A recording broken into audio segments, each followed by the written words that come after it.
കുന്നംകുളം തൃശൂർ സംസ്ഥാന പാതയിൽ നിയന്ത്രണം വിട്ട കാർ കടയിലേക്ക് ഇടിച്ചു കയറി 3 പേർക്ക് പരിക്കേറ്റു. നിയന്ത്രണം വിട്ട കാർ റോഡരികിൽ പാർക്ക് ചെയ്തിരുന്ന ഓട്ടോറിക്ഷയും 2 സ്കൂട്ടറുകളും ഇടിച്ചു തെറിപ്പിച്ച് കടയിലേക്ക് ഇടിച്ചു കയറുകയായിരുന്നു.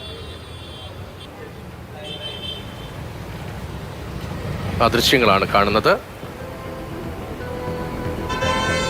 പാർക്ക് ചെയ്തിരുന്ന സ്കൂട്ടർ അടക്കം ഇടിച്ചു തെറിപ്പിച്ചുകൊണ്ടാണ് കടയിലേക്ക് ഇടിച്ചു കയറിയത്. MS ലിഷോയ് വിവരങ്ങളുമായി ചേരുകയാണ്. ലിഷോയ്, ആ അപകടത്തിന്റെ ദൃശ്യം കാണുമ്പോഴറിയാം ആ വാഹനം പൂർണ്ണമായും നിയന്ത്രണം വിട്ട് മറ്റു വാഹനങ്ങളെ ഇടിച്ച് കടയിലേക്ക് ഇടിച്ചു കയറുകയായിരുന്നു.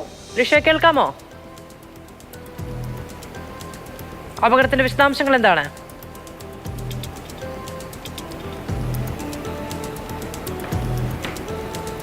ഇന്ന് രാവിലെയാണ് ഈ അപകടം നടന്നത്. രാവിലെ ഏകദേശം 8:30 കൂടിയാണ് കുന്നംകുളം തൃശ്ശൂർ സംസ്ഥാന പാതയിൽ അപകടം നടന്നത്. ആ CCTV ദൃശ്യങ്ങളിൽ തന്നെ വ്യക്തമാണ്. അതായത് ഈ കാറ് എത്രത്തോളം സ്പീഡിലാണ് വരുന്നതെന്ന്.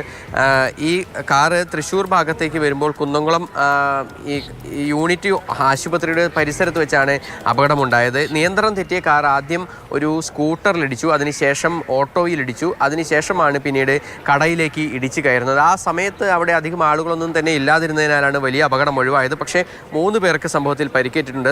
സ്കൂട്ടർ യാത്രികരായ കാണിപ്പയ്യൂർ സ്വദേശി 50 വയസ്സുള്ള ഷാജിയുടെ മകൾ 12 വയസ്സുള്ള അമയ, ഓട്ടോറിക്ഷ ഡ്രൈവർ കേച്ചേരി സ്വദേശി ഹമീദ് എന്നിവർക്കാണ് പരിക്കേറ്റിട്ടുള്ളത്. ഇവരുടെ പരിക്ക് ഗുരുതരമല്ല.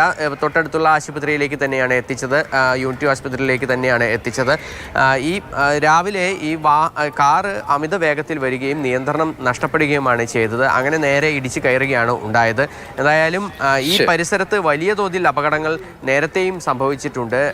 വലിയ തോതിൽ അപകടം ഉണ്ടാകുന്ന സ്ഥലത്ത് തന്നെയാണ് വീണ്ടും അപകടം ഉണ്ടായത്. അതിന്റെ ദൃശ്യങ്ങളാണ് നമ്മൾ കണ്ടത്. MS ലിഷോയാണ് ആ വിവരങ്ങൾ നൽകിയത്.